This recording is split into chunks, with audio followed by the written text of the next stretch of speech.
Last ভিডিওতেই তোমাদের বলেছিলাম মাম্মাম তার পিসির বাড়ি রানীগঞ্জে গেছিল। আসলে না, বাড়ি এসছি তো এত সবার সাথে কথাবার্তা বলতে ব্যস্ত, সবার মধ্যে ব্যস্ত, যে ভিডিও এডিট করার টাইমই হচ্ছে না, তাই ভিডিওগুলো দিতেও খুব দেরি হচ্ছে।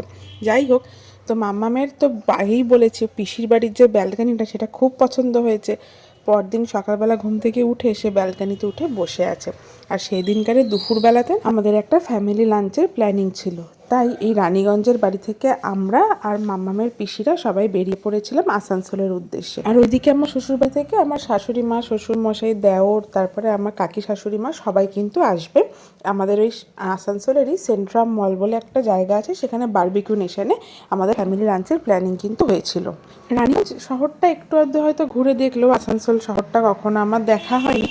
তো মোটামুটি শহরটার মধ্যে দিয়ে আমরা এই সেন্ট্রাম মলটাতে এসে পৌঁছেছি। মলটা কিন্তু বলতে গেলে বেশ ভালোই। আর এই মলটায় এসে মাম্মাম তো ভীষণ খুশি হয়েছে। আসলে মলটার সামনে এতটা খোলামেলা জায়গা আছে না, গাড়ি থেকে নামতেই এমন দৌড়াদৌড়ি আরম্ভ করেছে কি বলবো।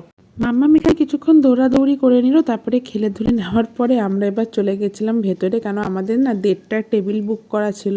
আর ওকে ভেতরে নিয়ে যাওয়াটাই দুষ্কর হয়ে উঠছিল। ওই জায়গাটাতে থেকে যেতেই চাইছিল না। সেই সবদি ওর বাবা এসে তো জবরদস্তি ওর হাত ধরে ওকে টেনে ভেতরে নিয়ে গেছিলো। ওইদিকে মা বাবারাও সবাই এসে গেছিলো, ওরা পার্কিংয়ে গাড়ি পার্ক করছিল। আর এই যে আমরা আসানসোল সেন্ট্রাম মলে যে বারবিকিউ নেশনটা আছে সেখানে এসে পৌঁছে গেছি। টেবিল যেহেতু আগে থেকে বুক করাই ছিল, আর আমরা প্রায় 10 জন মতো ছিলাম, তো আগে থেকে টেবিল বুক না করলে একটু প্রবলেমই হয়ে যেত। সবাই আমরা এখানে বসে গেছি। আসলে বছরে না আমরা সাধারণত একবারই আসতে পারি। সেখানে ঘরে তো ভালো মন্দ খাওয়া দাওয়া হয়, তারপরে এরোর বাড়ি যাওয়াও হয়, কিন্তু এই যে একটা ফ্যামিলি গেট টুগেদার, একসঙ্গে ফ্যামিলি বসে লাঞ্চ করা, এইটা কিন্তু একটা আলাদা মজা আছে। কারণ ঘরের খাওয়া দাওয়াতে কি হয়, মা কাকিমারা এরা না এত ব্যস্ত হয়ে যায় যে ওরা আর আলাদা করে আমাদের সঙ্গে বসে ভালো করে খেতে পারে না। কিন্তু এরকম ফ্যামিলি লাঞ্চে কিন্তু সেই সুযোগটা থাকে যে ওরাও আমাদের সঙ্গে বসে একসাথে সবাই মিলে খাবারটা খেলাম। আর যথারীতি বারবিকিউ নেশনে মাম্মা এসছে মানে ওকে তো আর বসিয়ে রাখা যাবে না। ও সব জায়গায় দৌড়ে দৌড়ে ঘুরে ঘুরে বেড়াবে, সমস্ত কাউন্টারগুলোতে দেখবে আর কি। আর তোমরা তো জানো এই বারবিকিউ নেশনের কিছু সেকশন আছে যেগুলো বাচ্চাদের জন্য ভীষণই ফেভারিট, যেমন ধরো পেস্ট্রি বলো, আইসক্রিম, তারপরে যে চাট ফুচকার সেকশনটা আছে ওইটা তো ভীষণই ভালো হয়। তো মাম্মামকে না কতগুলো পাপড়ি দিয়ে দেওয়া হয়েছিল, তো সেই পাপড়িগুলো থেকে ও পাপড়ি খাচ্ছিলো, তারপরে টাইসক্রিমও খেলো, আর ফ্রেঞ্চ ফ্রাইসও দিয়েছিল মাম্মামদের জন্য। আর দেখো এখানে ও কী করছে। স্যান্টা ক্লজকে খাইয়ে দাও পাপড়ি, যাও। হ্যাঁ স্যান্টা। খাওয়া দাওয়াটা এত বেশি হয়ে গেছিলো যে লাস্টে আর আমরা কিছু ড্রিঙ্কস নিয়েছিলাম। আর অর্ণব তো বলছিল যে প্যাসিফিক ব্লু এইটা নাকি খেতে ভীষণই ভালো ছিল। অবশ্য আমি খাইনি, আমি খেয়েছিলাম ভার্জিন মজিতো।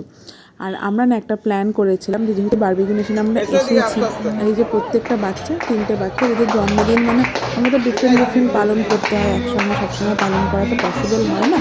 তো ভাবলাম আমরা একটা কেক নিয়ে এই 3টে ছোটো ছোটো বাচ্চার জন্মদিন আমরা পালন করে দিই।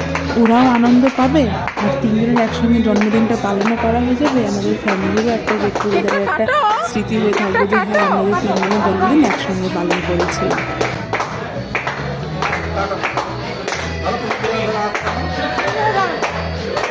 মামা কেকটা কাটো বাবু।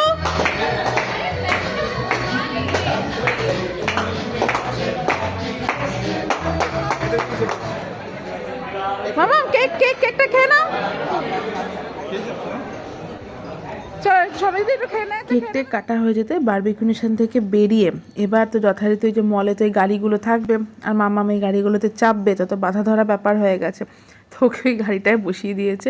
আর এখানে দেখলাম অনেক রাউন্ড মানে চড়াচ্ছে। দিল্লিতে না এতগুলো রাউন্ড চড়ায় না, ঠিক আছে, কিন্তু এখানে দেখলাম অনেক কম টাকায় অনেকটা রাউন্ড চড়াচ্ছে, বেশ ভালো লাগছে। আর দেখছো তো মামামের চোখটা কোন দিকে, ওইখানে একটা সফটি কর্নার রয়েছে, ও গাড়িতে বসে ওই সফটি কর্নারটার দিকে তাকিয়ে রয়েছে। লাস্টে ওর বাবা দৌড়ে এসে ওকে বলছে তুই স্টিয়ারিংটা ধরে চালাতো, ওকে সফটি কর্নারের দিকে তাকাতে হবে না, না অলরেডি বারবিকিউ নেশনে প্রচুর আইসক্রিম সমস্ত খেয়েছে।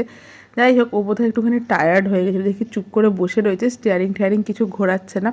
তো ও কিছুক্ষণ এগুলো ঘুরুক, ততক্ষণ আমরা একটু আশপাশটা ঘুরে দেখিনি যে মলের মধ্যে কী কী আছে।